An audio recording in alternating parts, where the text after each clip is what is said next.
Muy buenas noches, con ustedes la emisión estelar del Noticiero Nacional de Televisión. Buenas noches, gracias por su compañía. De inmediato los titulares. Destaca Díaz-Canel, contribución del arte joven cubano a la cultura nacional. Evalúan puesta en práctica de medidas para un mejor funcionamiento de las unidades básicas de producción cooperativa. Reitera a Nicolás Maduro compromiso de su gobierno de erradicar la pobreza en Venezuela para 2019. El primer vicepresidente de los Consejos de Estado y de Ministros, Miguel Díaz-Canel Bermúdez, reconoció la labor de los jóvenes escritores y artistas cubanos al iniciarse hoy las sesiones finales del segundo Congreso de la Asociación Hermanos Saiz. El también miembro del Buró Político, junto a otras autoridades de la cultura en la nación, asistió a las discusiones de la Comisión sobre Funcionamiento Administrativo de las HS y las Casas del Joven Creador. El primer vicepresidente de los Consejos de Estado y de Ministros, Miguel Díaz-Canel Bermúdez, destacó la madurez alcanzada por la organización que agrupa a los jóvenes escritores y artistas. Ustedes realmente se han ganado un respeto por el aporte que le están haciendo al arte, a la cultura de nuestro país, por la participación que están teniendo y por todo lo que han, de manera muy inteligente, han estado proponiendo, que yo creo que hay que tomarlo muy en cuenta. Llamó a los jóvenes creadores a defender la sensibilidad por encima de todo y a aplastar la burocracia. También dijo que el arte joven es parte de la cultura cubana. Y todo eso hay que potenciarlo del Ministerio de Cultura y de las instituciones de cultura. Haya casa de joven creador o no haya casa de joven creador. Lo que tiene que haber es arte y lo que tiene que haber es creadores y buenos artistas, gente comprometida con ustedes, con los proyectos sociales, económicos, políticos, ideológicos de la revolución. En el debate se escucharon opiniones como estas. Pudiéramos hablar de la producción de una obra de teatro. Sería bueno que se pudiera viabilizar la manera de encaminar un presupuesto para producir obras de teatro. Eso atraería a los artistas de teatro. Nosotros en estos momentos dependemos de 3 gestiones económicas para poder desarrollar el mínimo espacio que nos toca ejecutar. Y mientras más dependientes somos, vamos a ser todavía menos eficientes. Si nosotros queremos ser eficientes, tenemos que eliminar la dependencia y tratar de nosotros mismos ser capaces de hacer lo que vamos a hacer. Y si no podemos, pues entonces los incapaces somos nosotros. Alcides González habló de la importancia de las voluntades políticas para el trabajo de los jóvenes creadores, mientras Joan Zamora, de Ciego de Ávila, sugirió priorizar la protección del patrimonio sonoro. La necesidad de lograr una mayor contribución del artista a la sociedad a través de su obra, los problemas para el montaje de piezas teatrales, viabilizar las formas legales para una mejor gestión administrativa de las casas del joven creador y desarrollar las potencialidades culturales de los territorios, también fueron tópicos abordados en esta comisión. El segundo congreso de la Asociación Hermanos Saiz concluye en sesión plenaria el próximo sábado. Yosley Carrero, Sistema Informativo de la Televisión Cubana. Y hemos conocido que el Ministerio de la Agricultura evaluó ante la prensa nacional extranjera la implementación de las 17 medidas aprobadas por el Consejo de Ministros en agosto de 2012 para otorgar mayor autonomía a las unidades básicas de producción cooperativa. Unas 295 unidades básicas de producción cooperativa han sido disueltas en Cuba desde agosto de 2012 hasta la fecha. Ello responde a una de las medidas adoptadas el pasado año que establecen el reordenamiento de las entidades productoras que no generan las utilidades necesarias para su autofinanciación. Así lo refirió Ricardo Monzón Novoa, director de unidades productoras del Ministerio de la Agricultura. El funcionario también se refirió a los avances en la liquidación de la deuda de las VPC. Esas deudas hoy están renegociadas con el sistema bancario, se reconocen las del sistema empresarial y se encuentran en un proceso de financiación, pero te repito que es un proceso de hasta 25 años de renegociación con ella, que es lo que nos daba el financiamiento que se podía recaudar. Entre las medidas adoptadas se establece un mayor abanico de posibilidades para esas entidades, sobre todo la de establecer directamente relaciones contractuales con las entidades suministradoras. En ese sentido, trascendió que a pesar de existir hoy todos los mecanismos jurídicos necesarios para el acceso a insumos comercializados por el Ministerio de Comercio Interior, aún existen trabas para que los productores puedan obtenerlos. Es posible, no negamos que en algún lugar todavía hayan personas que entorpezcan lo que está establecido en estas dos resoluciones. Y lo que sí está claro es que tienen acceso a la compra de insumos mayorista y minorista a través de la red del MinSIN. Otra de las disposiciones de impacto ha sido la que establece entregar a los productores y sus familias construcciones que ya habían sido iniciadas por las VPC. La idea es que la cooperativa apruebe en la asamblea entregarle esa vivienda a los cooperativistas y que la terminen por medios propios y decirle, mira, lo gastado en esta vivienda son 5.000 pesos. La asamblea propone, un ejemplo que estoy poniendo, que usted lo pague en 4 años con sus ingresos y a partir de ahora toda la concluye suya. En Cuba existen 1.172 unidades básicas de producción cooperativa que administran un área de más de 1.700.000 hectáreas. Las 17 medidas aprobadas para su mejor funcionamiento responden a la voluntad del Estado cubano de hacer más productivas a esas entidades. Lázaro Manuel Alonso, Sistema Informativo de la Televisión Cubana.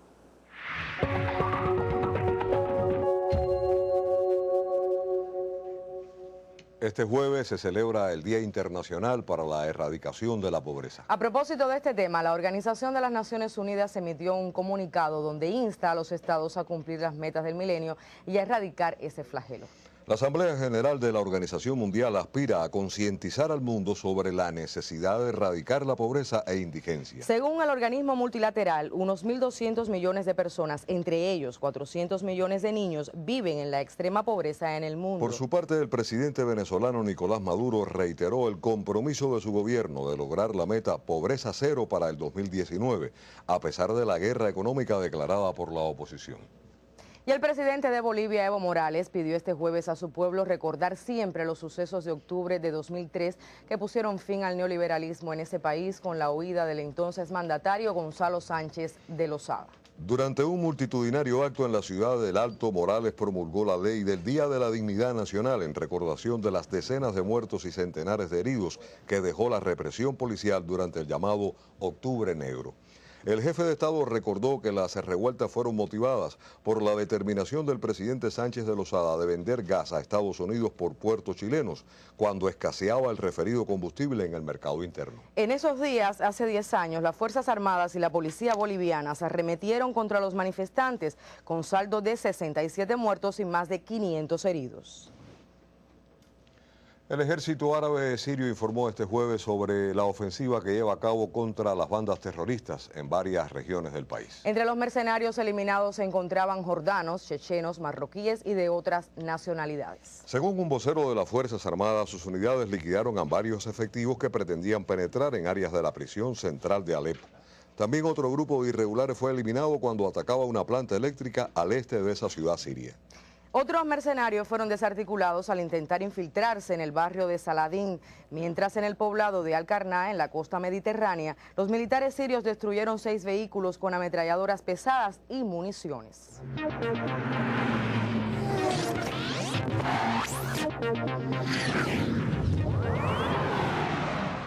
Saludos amigos del deporte. El mediano Ramón Luis dio a Cuba hoy el tercer triunfo en línea en el Campeonato Mundial de Boxeo con sede en la ciudad kazaja de Almaty.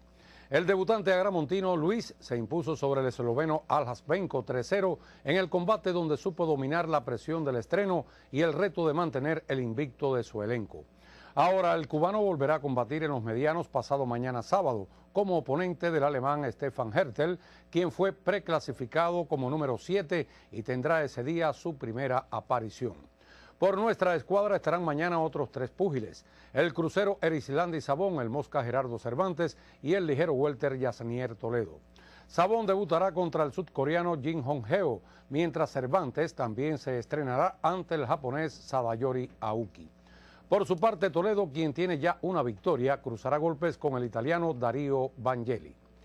Y hoy toca el turno a los Tigres Avileños, seleccionado que se apoyará en su picheo en sus aspiraciones de clasificarse para la etapa conclusiva del Campeonato Cubano de Béisbol. Randall Medina con los detalles. Vestirán los arreos detrás del home Rudeldi García, Osvaldo Vázquez, Yasmani González y el debutante Richard Contreras. El infield estará defendido por Llorel Bicharles, Humberto Morales, José Ramón Alfonso, Jorvis Borroto, Raúl González, el capitán, Rubén Valdés, Jorge Bordón y Gerson Molina, estos últimos por primera vez en el Clásico cubano. Los jardines serán custodiados por Isaac Martínez, Joel Bifis, Abdel Civil, José Adolis García, Alexander Jiménez y los principiantes Luis Robert y Dioslandi Arrieta. Los internacionales Vladimir García y Yander Guevara encabezan el cuerpo de lanzadores, que cuenta además con Dachel Duquesne, Osmar Carrero y el zurdo Ariel Díaz, anunciados como abridores del staff. Entre los relevistas destacan Yadir Rabí, Lázaro Santana, Raisel Paul, Denis Castillo, Leomil González y Junier Cano, junto a los juveniles Yandy Suárez y Luis Pacheco. Roger Machado comanda un equipo de dirección renovado en su totalidad, en el cual aparecen los auxiliares Mario Vega y Miguel Albán, los entrenadores de picheo Gualberto Quesada y Jordis Benítez, y el preparador físico Osmani Artiles. Así nos despedimos. Deportes, emisión estelar. Gracias, Marcial. Profundas y renovadoras discusiones caracterizaron al Congreso Internacional sobre Gestión Económica y Desarrollo que concluyó este jueves en La Habana. El evento reunió a más de 800 delegados de una veintena de naciones. Un excelente espacio para el intercambio devino el Congreso Internacional sobre Gestión Económica y Desarrollo. Lo más valioso y favorable que tuvo este encuentro es la socialización de toda la información que se brindó. Una parte que tributa a los lineamientos que está implementando en nuestro país, los 313 lineamientos que se están implementando y aplicando en el país, que responda a los objetivos de la actualización del modelo económico cubano, y otros de gran expectativas por la novedad del tema, como es la economía social y solidaria. Más de 800 participantes de 25 naciones discutieron unas 200 ponencias con un alto nivel científico. Es un debate que continúa y por eso estamos convocando al próximo encuentro, al 10º encuentro de contabilidad, auditoría y finanzas para el mes de mayo del próximo año. El evento ofreció una visión integradora de aspectos que se insertan en el contexto de la administración pública para el desarrollo. Enriquece, por un lado, los elementos de, pudiéramos llamarle, de conceptualización en el entorno de los lineamientos y su aplicación, aunque los lineamientos per sí y por sí mismos son base de todo ese proceso de conceptualización, y enriquece también en la adopción o en la visión de formas propias. Renovadores debates que constituyen punto de partida dada la actual coyuntura que vive hoy la economía cubana. Rosana Thompson, Casamayor, Sistema Informativo de la Televisión Cubana. Y veamos más del ámbito nacional, y es que la próxima contienda azucarera comenzará el 20 de noviembre por el Central Comandante Manuel Piti Fajardo, ubicado en el municipio de Quibicán, en la provincia de Mayabeque. Organización, disciplina y rigor nuevamente están presentes en el complejo agroindustrial Comandante Manuel Piti Fajardo de Quibicán. Esta vez con un incentivo superior, pues toca a este colectivo marcar el pitazo de la arrancada de la venidera zafra en el país, la cual comenzará el 20 de noviembre. Hemos hecho un grupo de tareas importantes para mejorar la eficiencia del central, que ha sido una de las cosas que se nos ha venido señalando, y pensamos sobreponernos realmente a cumplir con los parámetros que nos están solicitando. Se trata de un ingenio que lleva 5 años consecutivos cumpliendo su plan de producción de azúcar. A un mes de iniciar la molienda, la reparación industrial marcha a más del 75% y esperan lograr un crecimiento en la producción azucarera con relación al pasado año de más de un 20%. Para ello cuentan con la materia prima necesaria, que exhibe un rendimiento de más de 81 toneladas de caña por hectárea, que lo sitúa entre las 3 mejores unidades del país. Hemos tirado los maduradores, hemos tirado ya los hormonales para que la caña esté limpia, para poder cortar con eficiencia, y nuestras máquinas se encuentran listas para hacer la zafra, y pensamos hacer una zafra superior. El año pasado molimos sobre casi el 69% y este año aspiramos un 75% de entrega de caña central. Hace más de 15 años que el Central Comandante Manuel Piti Fajardo de Quibicán no inicia su molienda en noviembre, lo que posibilitará sin dudas hacer una mejor zafra. Desde Mayabeque, Paulo Alfonso, Sistema Informativo de la Televisión Cubana.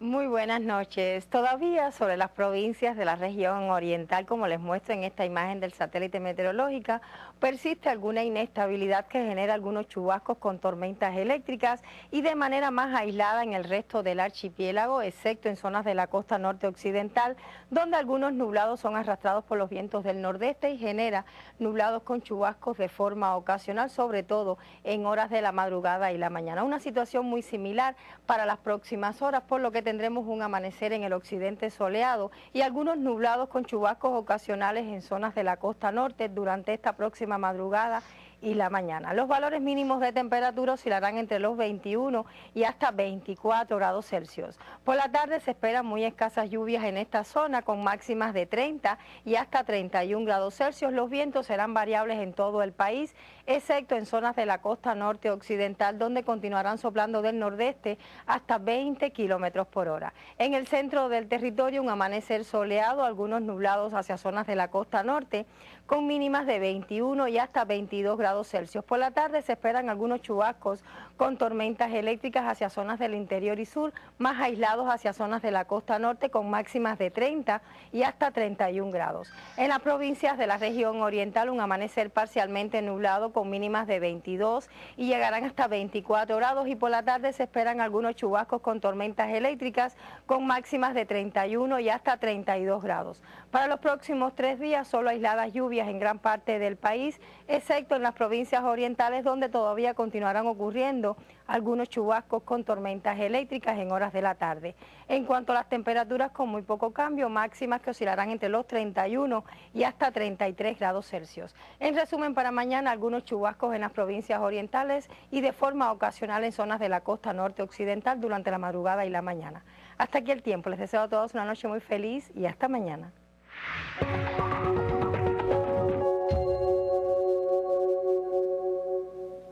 Y el gobierno de Estados Unidos finalmente reactivó hoy todas sus operaciones después de 16 días paralizado y tendrá fondos solo hasta el próximo 15 de enero tras un pacto temporal del Senado. Para ampliarnos el informe Acontecer Económico Mundial con Marisela Recasens. Buenas noches, Marisela. Buenas noches, Jañé, y a toda la teleaudiencia. El pueblo de Estados Unidos está totalmente enfadado con los políticos de Washington, dijo el presidente Barack Obama en su primera conferencia de prensa después que las dos cámaras del Congreso alcanzaran el acuerdo. Reconoció que el show provocado por la crisis fiscal es un daño innecesario a la economía estadounidense. Expertos afirman que se han perdido miles de millones de dólares por el cierre parcial de la administración federal y por la incertidumbre creada sobre la credibilidad del país. El veterano político republicano y ex candidato a la Casa Blanca, John McCain, dijo que ha sido el capítulo más lamentable vivido por él en los años que lleva en el Senado.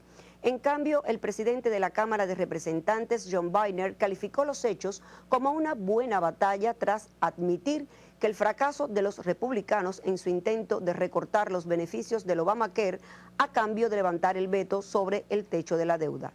Vale recordar que el acuerdo alcanzado por ambas cámaras no pone fin al estancamiento fiscal, pues la discusión por el límite del endeudamiento solo fue pospuesta hasta 2014. El gobierno federal ha superado los 16.000 millones de dólares. Este es el límite anual o techo de la deuda fijado por el Congreso e introducido durante la Primera Guerra Mundial para ayudar al gobierno a pagar la guerra. Desde entonces, el Congreso ha prescindido de la cantidad de bonos que entrega el gobierno y solo establece el límite en la cantidad de deuda en que puede incurrir el gobierno cada año. Este jueves, el diario The New York Times advirtió que la crisis fiscal estadounidense ha amenazado con alterar permanentemente el equilibrio de Washington, dado el poder desmesurado que tiene el grupo de los ultraconservadores del Tea Party sobre el Ejecutivo. Y lo peor, esa cuenta irá creciendo. Los efectos económicos de la pugna política seguirán pasando factura durante meses, sobre todo porque no se ha resuelto el problema de fondo. ¿Qué cosa? El desacuerdo histórico entre ambos partidos al estructurar los ingresos y gastos del presupuesto nacional para reducir déficit y deuda públicos. Acontecer Económico Mundial. Hasta un próximo encuentro. La crisis financiera internacional, la divergencia política que provocó el cierre parcial del gobierno estadounidense y la emergencia del liderazgo de Rusia son fenómenos que requieren estudios científicos para comprenderlos. Por esta razón, el Centro de Investigaciones de Política Internacional, CIPI, coordina la primera conferencia de estudios estratégicos que sesiona en la capital cubana. Académicos cubanos y extranjeros debaten sobre problemas del mundo contemporáneo durante la primera conferencia de estudios estratégicos. El futuro de América Latina y su relación con el mundo son algunos de los temas en debate. La CELAC permite ahora poder tratar de conseguir que la zona América Latina y el Caribe hable de una sola voz, que no era el caso antes. Ya desde la cumbre de Santiago en enero de este año fue el caso, y eso fortalece mucho la zona de aquí, y eso conviene a Europa también. Varios de los académicos presentes condenaron la política de bloqueo de Estados Unidos contra Cuba. Es una política ilegal, porque no es autorizada por Naciones Unidas. Y de acuerdo con la Carta de Naciones Unidas, ningún país puede amenazar, hacer represalias, agredir a un otro país miembro de Naciones Unidas unilateralmente. Entonces, algo que ha perjudicado muchísimo a Cuba. Creo que la política de bloqueo es un error. Creo que está conducida por cubanos que perdieron sus propiedades aquí hace 50 años. Ponerle ciencia al análisis de la política internacional. Ese es el objetivo de los académicos que durante 3 días intercambian experiencias en La Habana. Cristina Escobar, Sistema Informativo de la Televisión Cubana.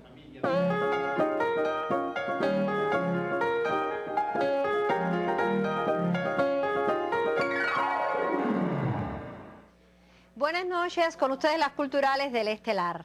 Este jueves tuvo lugar la primera jornada de trabajo del segundo congreso de la Asociación Hermanos Saiz. Las comisiones tuvieron como eje central la enseñanza artística, el nuevo reglamento, la promoción internacional de la obra de los jóvenes creadores, entre otros temas. La necesidad de construir nuevos espacios donde se confronte a nivel internacional la obra de los jóvenes creadores y de superar la visión en ocasiones sesgada desde la cual se promueve la cultura cubana, trascendió en una de las comisiones que abrió el debate. En el encuentro se alertó que muchas veces la proyección del arte cubano está gestionada desde el espacio personal, lo cual constituye una limitación para los artistas e intelectuales más jóvenes y conlleva la subversión de las jerarquías. Se alentó además la posibilidad de coordinar desde la asociación proyectos que a nivel foráneo visibilicen la obra de los jóvenes creadores y favorezcan el diálogo con artistas de otras regiones. Repensar el modo en que hoy se diseña la imagen de Cuba en el exterior y sobre todo las propuestas culturales que se incluyen en los paquetes turísticos fue otra de las inquietudes de los delegados, quienes apostaron por potenciar el consumo de obras de calidad y de insertar de modo inteligente en esos proyectos la obra de los jóvenes creadores. En otra de las comisiones se discutió sobre la modificación de los estatutos y la propuesta de un nuevo reglamento. Si bien no se trata de cambios sustanciales, el objetivo es actualizar el lenguaje, las prácticas y precisar aspectos vinculados al modo de ingreso, constitución y funcionamiento de la HS. Los jóvenes artistas e intelectuales continuarán mañana el trabajo en comisiones en el ámbito de un congreso llamado a trazar los nuevos caminos del arte joven en la isla. Jenis Laura Prieto, Sistema Informativo de la Televisión Cubana. Cambiando de información, pero solo momentáneamente, conocimos que el Instituto Cubano de Investigación Cultural Juan Marinelo entregó hoy el Premio Memoria Viva 2013 a entidades y figuras destacadas en el ámbito de la investigación y el rescate de nuestras tradiciones culturales. El jurado, integrado por Caridad Santos, Rafael Lara y Rodrigo Espina, reconoció con la distinción a más de 20 nominados de 8 provincias en las categorías de preservación de tradiciones, proyección artística y personalidades. Espere más detalles en próximas emisiones. Y retomando el Congreso de la Asociación Hermanos Saiz, esta tarde en el Pabellón Cuba, con la presencia de los delegados, se presentó el libro Raíles de Punta, una antología de escritores jóvenes. Los delegados al segundo congreso de la Asociación Hermanos Saiz pudieron disfrutar de la entrega de la antología de narrativa joven como Raíles de Punta, una compilación que realizara Caridad Tamayo Fernández, publicada por la editorial Set de Belleza y presentada por Francisco López Sacha. Como Raíles de Punta se compone de una serie de relatos cortos y cuentos escritos por autores nacidos en su mayoría después del año 1975. Jóvenes narradores que hacen una literatura más que contemporánea, cercana en el tiempo y en las vivencias. Una literatura que los hace formar parte de una generación de vanguardia en las letras y también en las artes cubanas. Diuber Farías Aúcar, Sistema Informativo de la Televisión Cubana. Y con esta información me despido. Soy Diany Flores y les reitero las buenas noches. La 14ª edición de la Competencia Nacional de Ortografía tendrá lugar este viernes en la Escuela Vocacional Vladimir Ilich Lenin de esta capital. Hasta aquí llegaron desde el pasado lunes los alumnos representantes de 14 provincias, ganadores de sus respectivas competencias territoriales, para iniciar la fase final de la preparación. Como 11 horas alrededor, creo que dedicamos en el día para entrenar. Para ellos auxilian de un software entrenador que dicta a los estudiantes primero el significado de cada palabra y luego el vocablo en cuestión. Consta de 4 bloques de palabras. Cada bloque tiene 1000 y pico de palabras. Pero en el entrenamiento no faltan los tradicionales dictados de palabras. Negligencia, inercia. La palabra es desidia. La competencia constará de 2 eliminatorias y los que logren vencerlas se someterán a la llamada muerte súbita, que por ejemplo el pasado año requirió del dictado de más de 80 palabras para lograr el ganador de la medalla de oro. Esta competencia constituye la antesala del concurso hispanoamericano de ortografía. Cuba se alzó con el primer lugar en las 2 últimas competencias realizadas en el 2011 y 2012 en Uruguay y México respectivamente. Nuria Cepero, Sistema Informativo de la Televisión Cubana. Y fueron titulares en la emisión estelar el segundo congreso de la Asociación Hermanos Saiz que sesiona en La Habana. La evaluación de las medidas puestas en práctica para un mejor funcionamiento de las unidades básicas de producción cooperativa.